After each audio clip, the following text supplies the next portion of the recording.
So let's think about 100 years ago, the foundation of the Chinese Communist Party. What sort of party was it then? Well, it was actually a very intellectual party in many ways. It was founded really by almost all young men at that point, although some young women actually did join in later years in the mid 1920s, and that's important to remember as well. But they were inspired by Marxism, they were inspired by Russian anarchism, a whole variety of different intellectual trends at that time.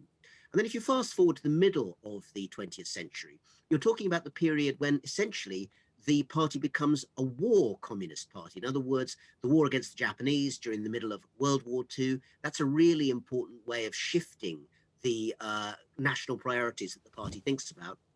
Then, of course, we get to the early period of Mao Zedong, Chairman Mao's period in power. In some ways, you could say the economic impact of that shift at that time was the influence of the Soviet Union, the command economy that looked very much from the top down towards collectivization of farms, collectivization of industry. And then fast forward again to the more contemporary era from the 1980s onwards.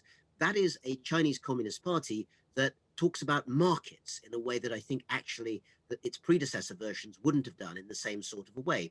And we all know that the Chinese Communist Party has made a really important part of its shifting structure, the trying out of different sorts of market experiments in different parts of China. So you might think about South China, provinces like Guangdong, where Deng Xiaoping back in the 1980s wanted to try out special economic zones, or of course the way in which various aspects of China's economy today, including of course the consumer economy, are very, very dependent on markets. And we all know, having looked at the 5-year plan that's just been issued a few weeks ago, the consumer economy is going to be a large part of that. So in the last 100 years, there have been an awful lot of flexible adaptations and changes, even though the name of the party, of course, has stayed the same throughout that time.